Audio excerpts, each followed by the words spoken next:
ናችሁ? እኔ አለው እግዚአብሔር ይመስገን ደህና ነኝ። ዛሬም በጠቃሚና በአዲስ ፕሮግራም በድጋሜ ተገናኝተናል። በዛሬው የጤና ፕሮግራማችን ላይ የምንመለከተው ከ50 ዓመታችሁ በኋላ በየቀኑ 2 ቅርንፉድን ብትጠቀሙ የምታገኙትን እጅግ አስገራሚ ኃይለኛ ጥቅሞችን በዚህ ቪዲዮ ላይ በግልጽ ነግራችኋለሁኝ ማለት ነው።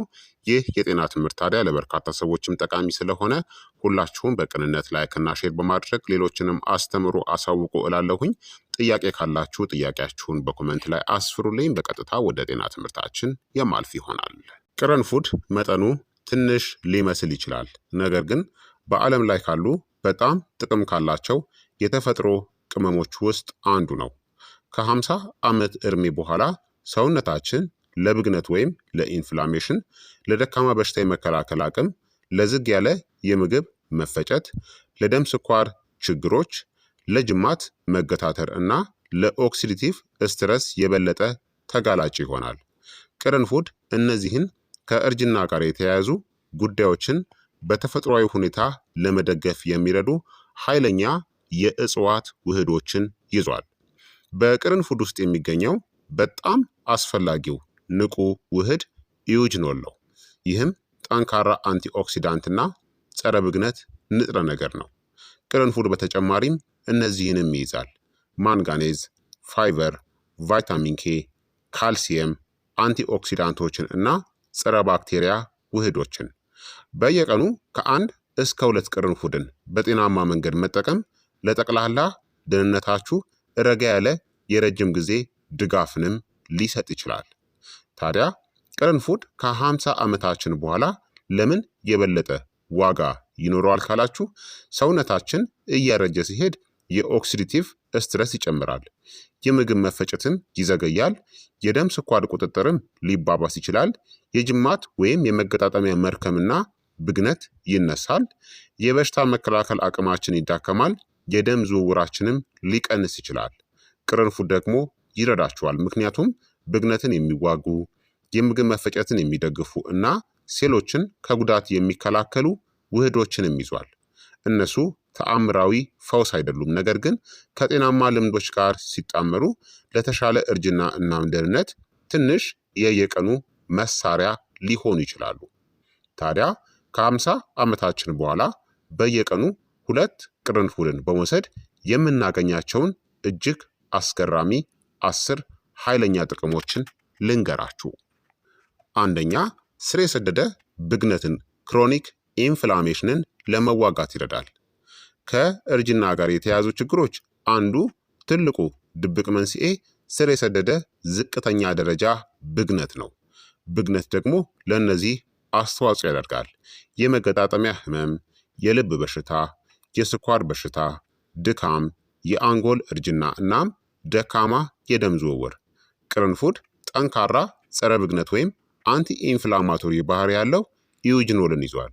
ይህ በሰውነት ውስጥ ያለውን የብግነት እንቅስቃሴን ለማረጋጋትና በጊዜ ሂደት በቲሹዎች ላይ የሚፈጠርን ጫናን ለመቀነስ ይረዳቸዋል። የምታስተውሉትም ያነሰ የጠዋት መገታተር፣ የተሻለ እንቅስቃሴ፣ የሰውነት ህመም መቀነስና በመገጣጠሚያዎች ላይ የተሻለ ምቾት ይሰማችኋል። ሁለተኛ፣ ጠንካራ የምግብ መፈጨትን ይደግፋል። የምግብ መፈጨት ችግሮች እድሜ እየገፋ ሲሄድ የተለመዱ ይሆናሉ። ከ50 ዓመት በላይ የሆኑ ሰዎች ብዙ ጊዜ እነዚህ ያጋጥማቸዋል: ጋዝ፣ የሆድ መነፋት፣ ዝግ ያለ የምግብ መፈጨት፣ የምግብ አለመፈጨትና የሆድ ድርቀት። ቅርንፉድ የምግብ መፈጨት ኢንዛይሞችን ሊያነቃቃ እና በምግብ መፈጨት ትራክት ውስጥ ያለውን እንቅስቃሴውን ሊያሻሽልም ይችላል። ሶስተኛ፣ ጤናማ የደም ስኳር መጠንን ለመደገፍ ይረዳል። ከ50 ዓመት በኋላ የደም ስኳር ቁጥጥር ብዙ ጊዜ አስቸጋሪ ይሆናል።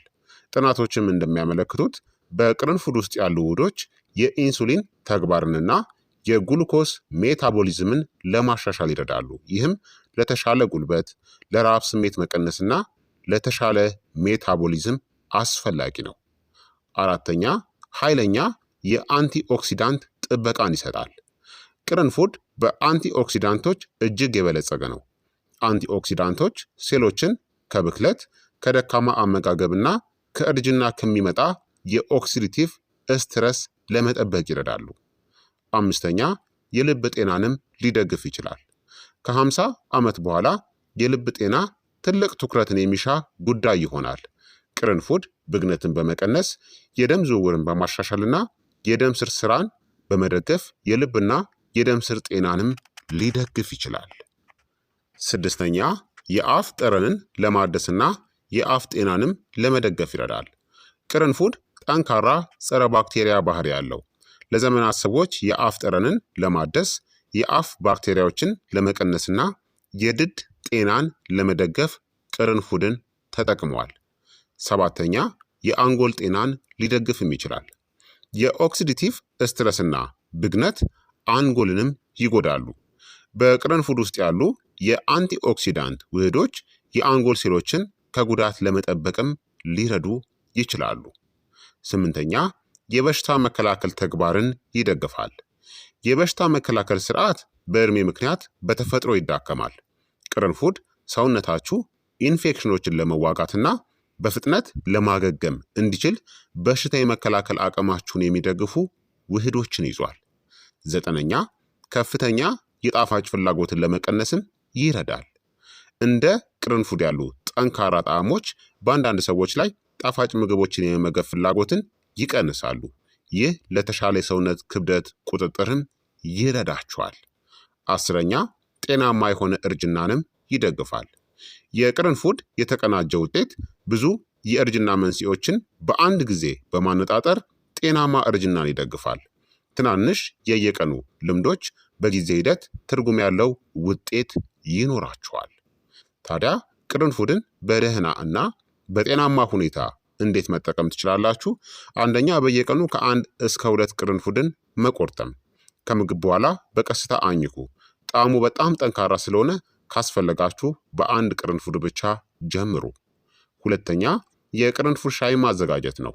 ውሃ አፍሉ። 2 ቅርንፉድን ጨምሩ። ከ5 እስከ 10 ደቂቃዎች አቆዩትና ከዚያ በሞቃታነቱ ጠጡት። ቀረፋ፣ ዝንጅብል ወይም ሎሚን ማከልም ትችላላችሁ። ሶስተኛ በምግብ ውስጥ መጠቀም ነው። በሾርባ፣ በእጽዋት ሻይ፣ በአጃ ወይም በኦትሜል ወይም በሩዝ ምግቦች ውስጥ በጥቂቱ ቅርንፉድን ጨምራችሁ መጠቀም ትችላላችሁ። ምን ያክል ታዲያ ደህንነቱ የተጠበቀ ነው ካላችሁ መጠነኛ መሆን አስፈላጊ ነው። በየቀኑ ከ1 እስከ 2 ቅርንፉድን ከተጠቀማችሁ በቂ ነው።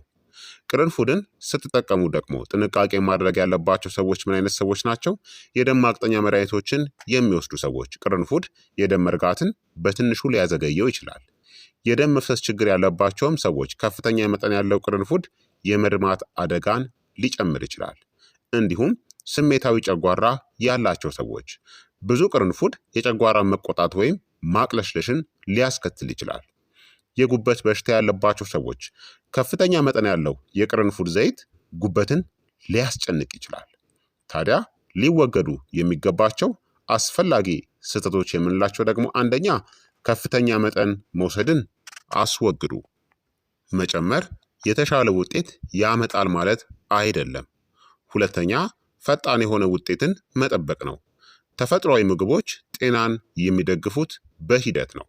ታዲያ ከ50 ዓመት በኋላ ከቅርንፉድ ጋር ሊጣመሩ የሚገባቸው ምርጥ የየቀኑ ልምዶች ደግሞ የምንላቸው የተሻለ ውጤትን እንድታገኙ በየቀኑ ተራመዱ፣ በደንብ እንቅልፋችሁን ተኙ፣ በቀን ከ7 እስከ 9 ሰዓት ያክል አትክልቶችን በብዛት ተመገቡ፣ የስኳር አጠቃቀማችሁን ቀንሱ፣ በቂ ውሃን ጠጡ፣ አዘውትራችሁ ስፖርትን ስሩ፣ ማጨስን አቁሙ፣ ውጥረትን ወይም ስትረስን አስወግዱ። ጤናማ እርጅና ሁልጊዜም ከአንድ ነጠላ ምግብ ይልቅ በተቀናጁ የአኗኗር ዘይቤ ልምዶች የተሻለ ውጤትን ያመጣል ማለት ነው። ስለዚህ ምንጊዜም በተለይ እድሜያችሁ በጨመረ ቁጥር 2 ቅርንፉድን መጠቀማችሁን እንዳትዘነጉ። የዛሬው የጤና ትምህርት እንግዲህ ይህንን ይመስል ነበረ። እንደተማራችሁበትም ተስፋ አደርጋለሁኝ። ሀሳብ አስተያየታችሁ ደግሞ አይለኝ ይላለው። ይህ የጤና ትምህርት ለበርካታ ሰዎች እንዲደርስ ሁላችሁም በቅንነት ላይክና ሼር ማድረጋችሁን እንዳትዘነጉ። በቀጣይ የጤና ትምህርት እስከምንገናኝ እኔንም እናንተንም ቸር ያቆየን። መልካም ጊዜ፣ መልካም ቆይታ። ቻው ቻው።